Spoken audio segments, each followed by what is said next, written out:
pessoal, meu nome é Matias, eu sou pesquisador do Laboratório Nacional de Nanotecnologia do CNPEM. Primeiro quero dizer que é um imenso prazer participar de novo da Escola Sirius para professores de ensino médio. Espero que vocês consigam aproveitar essa palestra não só pessoalmente, mas também para trazer novas abordagens para a sala de aula, porque eu sinceramente admiro muito o trabalho de vocês e acho que a mudança e a transformação que o nosso país tanto precisa está aí nessas pessoas que vocês estão formando nas escolas, e por isso eu espero poder contribuir um pouquinho com tudo isso. Mas antes da gente continuar, eu queria só me apresentar um pouquinho, dizer quem eu sou e de onde eu venho, para que a gente, apesar de longe, não estarmos tratando o tempo inteiro só pessoas estranhas, né? Eu sou formado em Química pela Unicamp, com mestrado e doutorado lá também. Fiz um estágio de pesquisa na Universidade de Hannover, na Alemanha, e quando eu estava quase criando raízes na Unicamp, eu fui contratado em 2014 aqui na LN Nano para trabalhar na área de pesquisa de biocarbonos nanoestruturados. Tá? Essa área de pesquisa eu trabalhei por 6 anos, mais precisamente até o ano passado, em que o principal objetivo era transformar resíduos agroflorestais, como por exemplo o bagaço de cana, em materiais carbonáceos e aplicar uma série de técnicas de processamento desses materiais para fazer com que eles tivessem diferentes propriedades, então utilizá-los em aplicações de maior valor agregado, como por exemplo dispositivos elétricos, eletroquímicos, para fazer algum tipo de sensoriamento, no condicionamento de solo, para fazer com que o solo pudesse reter melhor água e nutrientes, na parte de remediação ambiental, para fazer a remoção de poluentes tanto do ar como da água, e também utilizá-los como aditivos em materiais poliméricos, como por exemplo negros de fumo, que são bastante utilizados em pneus. Tá? No ano passado, o LN Nano sofreu uma reestruturação na sua parte científica e a gente passou a trabalhar no que a gente chama de programas de pesquisa. E aí um dos programas de pesquisa que foi criado e consolidado foi o programa de energia, no qual agora eu estou trabalhando como um dos pesquisadores. E dentro desse programa a gente tem 3 objetivos principais. Um deles é produzir materiais para fotossíntese artificial. O outro seria, e é onde eu estou trabalhando, e vou contar um pouquinho para vocês como o estudo funciona, as aplicações, desafios e por aí em diante na parte de materiais para baterias de íons lítio. E o terceiro é como usar os materiais que a gente faz na construção de dispositivos que apresentam melhor eficiência usando técnicas de nanotecnologia. Tá? Bom, durante muito tempo, desde a antiguidade, o homem tem usado da sua capacidade para manipular, transformar e processar a matéria para os fins que ele deseja. Então isso vem desde a Idade da Pedra, quando o homem começou a manipular a matéria, procurando fazer ferramentas e outras coisas. Isso veio ao longo da nossa história e mais recentemente a gente aprendeu a usar bastante bem madeira, vidro, cerâmica, plástico e por aí em diante desemboca até hoje, no qual a gente tem usado agora a nanotecnologia, ou seja, a gente está aprendendo a manipular a matéria na escala nanométrica para fazer coisas para o nosso desenvolvimento científico e tecnológico com viés de tornar a nossa sociedade melhor. Aqui está um exemplo de um chip de computador que é formado por estruturas nanométricas de semicondutores, então a gente foi aprendendo ao longo do tempo como fazer isso e como tirar vantagem desse tipo de coisa. A mesma coisa acontece com a energia, que isso também evoluiu ao longo do tempo na história humana, vocês devem bem conhecer, né? E ela também, assim como aprender a manipular a matéria, ela é uma peça-chave para o desenvolvimento humano, e o homem aprendeu a lidar com energia hidráulica, transformar vapor em energia cinética, no caso uma locomotiva, aprendeu a construir um motor elétrico, usá-lo, motores a combustão e por aí em diante. Só que o que a gente tem visto recentemente é justamente uma transição na nossa matriz energética, em que a gente está começando a buscar opções e soluções que elas sejam mais sustentáveis, como por exemplo a energia eólica e a energia solar. No entanto, essas tecnologias novas elas não tem só vantagens, mas tem alguns problemas também, que elas são, por exemplo, intermitentes, mas você pode fazer elas deslocalizadas, colocar pequenas usinas de geração espalhadas por aí, e isso tem aberta a demanda para que se trabalhe não só na geração de energia elétrica e forma de transmitir ela também, mas também em dispositivos de armazenamento.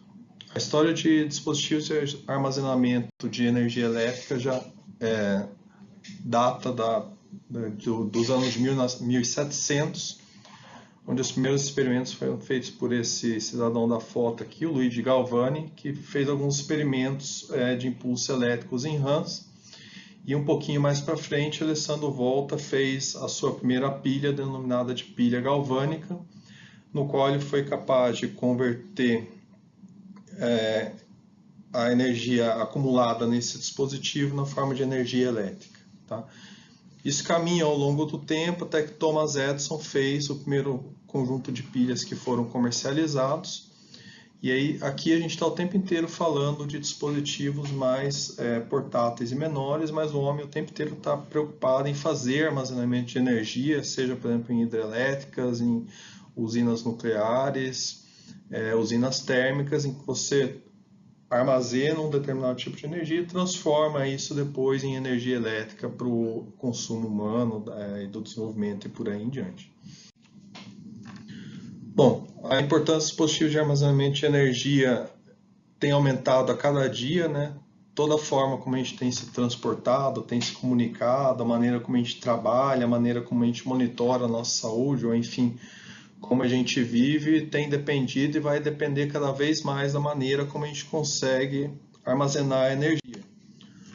O ponto é que o mau funcionamento desses dispositivos, ou a sua baixa capacidade, ou o esgotamento dos dispositivos acaba despertando o que está chamando aqui de instintos mais selvagens da sociedade moderna, né? Quem nunca ficou tenso procurando uma tomada para recarregar o seu celular quando vê uma imagem dessa na tela, ou quem acha que de repente pode ser um super-herói instalando um T lá no aeroporto e todo mundo poder compartilhar de uma mesma tomada porque os dispositivos estão ficando com pouca energia elétrica, né?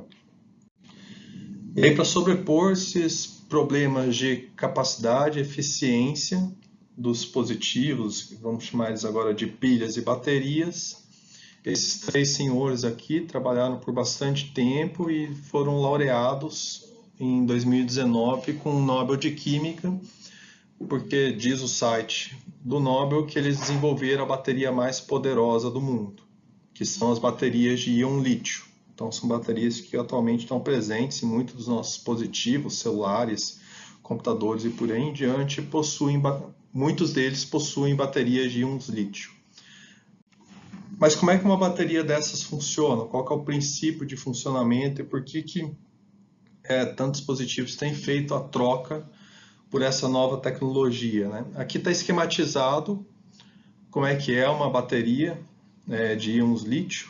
O funcionamento é bastante parecido com uma pilha, a gente consegue fazer N analogias de como isso acontece, mas o princípio é que você tem um ânodo que tem um grafite intercalado com íons lítio, que no processo de descarga da bateria para você movimentar um motor, ligar uma lâmpada, ligar o teu celular, manter o teu laptop funcionando, ele além dos elétrons, que é a energia elétrica utilizada pelos dispositivos, acaba liberando íons lítio que caminham pelo eletrólito e vão encontrar um óxido, por exemplo, de cobalto. Existem outras composições, tá? Mas decidi escolher uma delas aqui para exemplificar para vocês, que reage com o lítio e também com o elétron que vem desse eletrodo de grafite, formando esse cobaltato de lítio.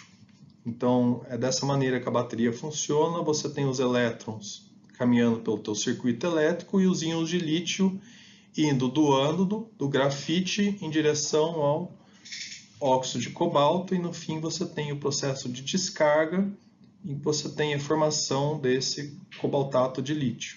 E o interessante é que você pode recarregar a bateria. Então, baterias de íon lítio são baterias recarregáveis, em que agora você aplica um potencial aqui, faz os elétrons caminharem agora na outra direção. O lítio sai do cobaltato de lítio e volta a ser intercalado agora, caminhando nessa direção no eletrodo de grafite. Qual é o grande problema dessa bateria? O grande problema é que você precisa melhorar a eficiência dela, e uma das maneiras de você fazer isso é você substituir o grafite por lítio metálico. E por que isso é uma vantagem?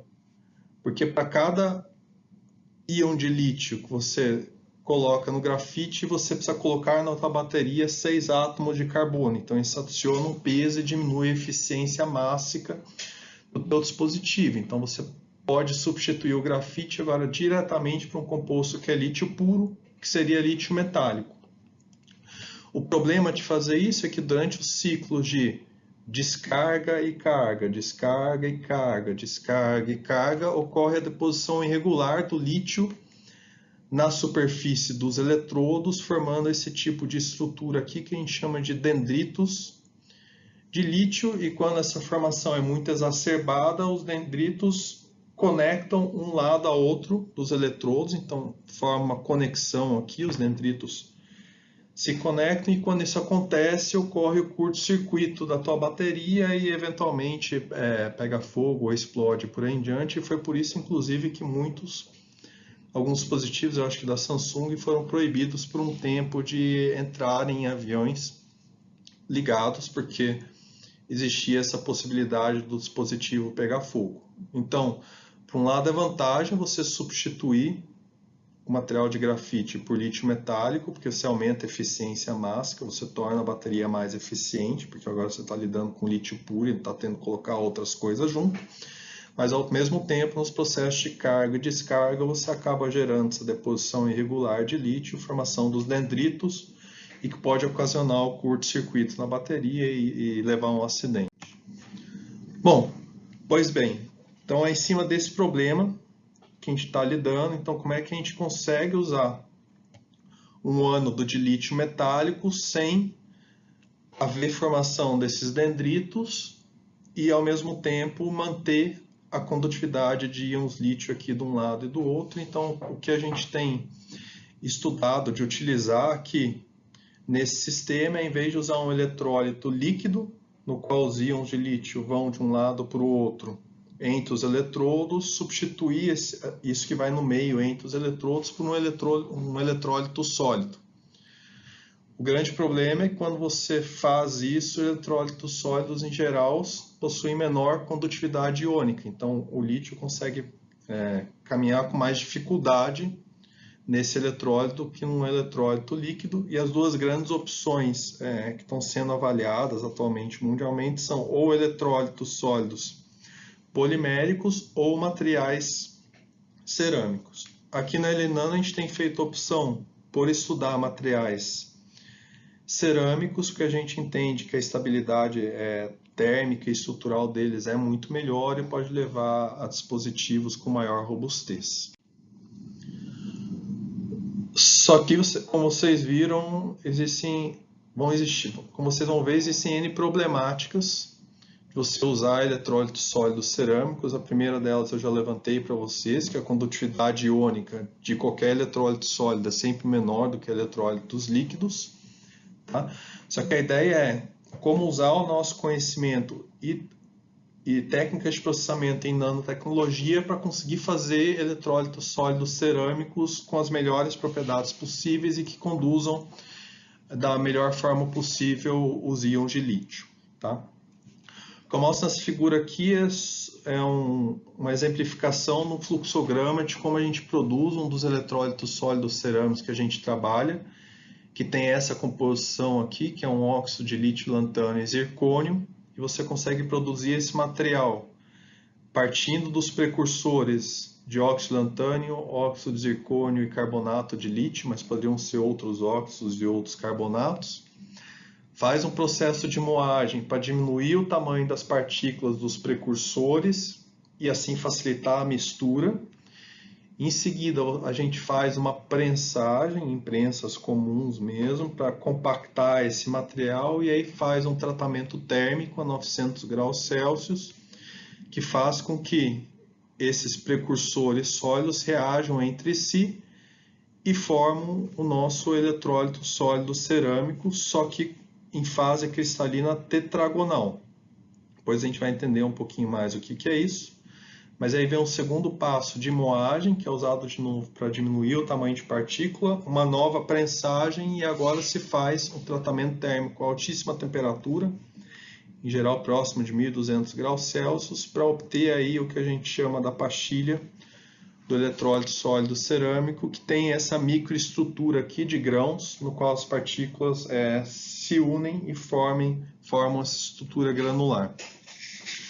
Por que esse material conduz íons lítio? Porque ele precisa, para ele ser considerado um eletrólito, os íons de lítio precisam conseguir caminhar na sua estrutura, né? Então você tem um esqueleto formado por lantânio, zircônio e oxigênio, e esse esqueleto é como se tivesse túneis ali dentro, no qual o lítio mais vai conseguir caminhar de um lado para o outro. Tá? Só que isso não é tão simples assim, então existem diferentes desafios e limitações que a gente precisa passar por cima para conseguir o melhor eletrólito cerâmico possível e conseguir construir no futuro uma bateria que seja completamente no estado sólido, em que agora você tem o eletrólito cerâmico, de um lado você deposita o eletrodo de lítio e do outro aquele outro eletrodo, por exemplo, daquele óxido de cobalto que eu contei para vocês. Tá?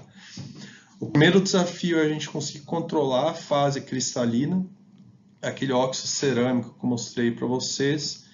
Ele pode se arranjar em duas fases cristalinas, ou seja, ser construído com dois esqueletos diferentes, e a condutividade iônica da fase cúbica é maior do que da fase tetragonal. O problema é que a estabilidade da fase tetragonal é maior do que a fase cúbica. Então, naqueles tratamentos térmicos que a gente faz, idealmente o material quer ficar na fase tetragonal. Então você precisa conseguir controlar aquele processo muito bem para fazer com que ela fique na fase cúbica, que é aquela que conduz melhor os íons lítio. Além disso, a gente precisa conseguir de qualquer maneira aumentar a mobilidade iônica. Os íons de lítio precisam conseguir caminhar nesse material sólido da melhor maneira possível. E, em geral, o que você faz é fazer uma dopagem desse material aqui, então você substitui átomos de zircônio, de lantânio por outros átomos, e isso acaba expandindo um pouco aqueles túneis no qual o lítio precisa passar, e isso aumenta a condutividade iônica do material, só que isso precisa ser feito de maneira controlada para você continuar tendo a fase cúbica e tendo a cerâmica que você deseja.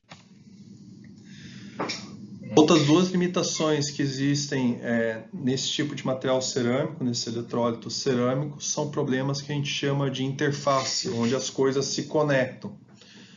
Você precisa conhecer muito bem como é que é a interface entre esses grãos que são formados na microestrutura do eletrólito cerâmico, porque é dessa forma com que os íons de lítio vão caminhar de um lado para o outro. Você precisa conhecer como é que é essa composição dessa interface entre os grãos, que pode ser que simplesmente os íons lítio não sejam afetados por essa interface, mas também pode acontecer que ele vá preferencialmente pelas interfaces, ou pode ser que exista algo aqui nessas interfaces entre os grãos do material cerâmico que simplesmente impede do lítio ir de um lado para o outro, e com isso você perderia a atividade da sua bateria. O outro tipo de interface que a gente precisa aprender a lidar é com a interface entre o eletrólito e o eletrodo. Por mais que as superfícies sejam super lisas a olho nu, até no microscópio óptico, quando você vai para microscópios mais poderosos, enxergar essa interface entre, por exemplo, o eletrodo de lítio metálico e o eletrólito cerâmico, você vai notar que o contato ele não é tão perfeito assim, porque existe micro e nano rugosidade nesses materiais, e aí o lítio só consegue passar do eletrodo de lítio metálico para o eletrólito, onde existe um contato efetivo. Então, como fazer com que essas interfaces sejam melhores, você tenha melhor contato contato entre o eletrodo e o eletrólito acaba levando a melhoria na performance dos eletrólitos e das baterias em si. E por fim, dois outros problemas que tem, que são limitações nesses materiais, são a possibilidade de, apesar de você ter um eletrólito sólido que impediria a formação daqueles dendritos que geram curto-circuito quando ligam os dois eletrodos na bateria de lítio, você tem algo sólido no meio que impede essa formação do curto-circuito.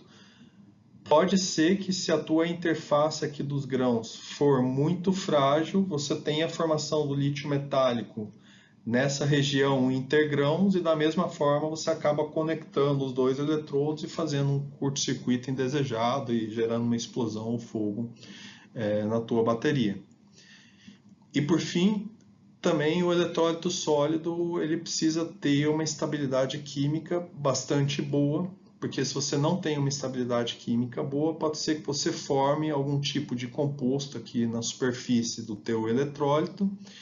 Isso vai acabar prejudicando o contato entre o eletrodo e o teu eletrólito e talvez, inclusive, impedir com que os íons de lítio vão do eletrodo para o eletrólito na direção do eletrodo do outro lado da bateria. Tá? Então, você precisa fazer um eletrólito que não seja tão sensível e não forme compostos contaminantes na superfície ou nas regiões aqui entre grãos, que também impediria do lítio ir de um lado para o outro, prejudicando assim a mobilidade iônica do seu sistema. Tá? Fora todos esses desafios técnicos e que a gente acaba acessando na parte de síntese do material, então a temperatura que você faz a calcinação, a maneira como você faz a moagem do material, a pressão que você coloca na prensagem, o tipo de dopante que você coloca na estrutura da cerâmica, a temperatura e tempo naquele processo de sinterização para a formação daqueles grãos e densificação do material e por aí em diante, a gente também tem aqui uma preocupação com relação aos aspectos da ecotoxicologia e da nanossegurança desses materiais. Então, será que se um eletrólito sólido cerâmico for descartado num leito de rio ou no solo, será que isso traz algum tipo de prejuízo para o ecossistema? Será que é um material particulado que a gente tem lidado, ele é um material seguro para ser trabalhado no ambiente das fábricas e por aí em diante? Então, esse também é o nosso olhar de futuro. Não só aprender a manipular a matéria, manipular esses materiais cerâmicos para ter materiais de melhor mobilidade iônica, mais eficientes nos positivos e nas baterias de íons lítio, mas também todos os aspectos de segurança, seja ela humana ou ambiental, são coisas que a gente vai olhar nesse projeto. Tá? Acho que era isso que eu queria trazer para vocês hoje. De novo, é um prazer imenso trazer esse conteúdo para vocês. Se vocês ficaram com algum tipo de dúvida ou curiosidade a respeito desse tópico em específico ou qualquer outro que vocês acham que eu posso ajudar vocês, está aqui o meu contato de e-mail aqui, será um prazer receber uma mensagem de vocês. Tem o meu perfil também aqui do LinkedIn, caso vocês queiram se conectar comigo, a gente trocar um bate-papo sobre esse tema ou outros. E eu também tenho esse perfil no Instagram chamado MyScienceBox, que de vez em quando eu coloco algum conteúdo que me interessa, alguma pesquisa que eu fiz, maneira de me conectar com o pessoal de fora aqui do laboratório, então vocês ficam à vontade também para adicionar o perfil no Instagram de vocês, tá bom? Muito obrigado, espero que vocês tenham aproveitado, pessoal.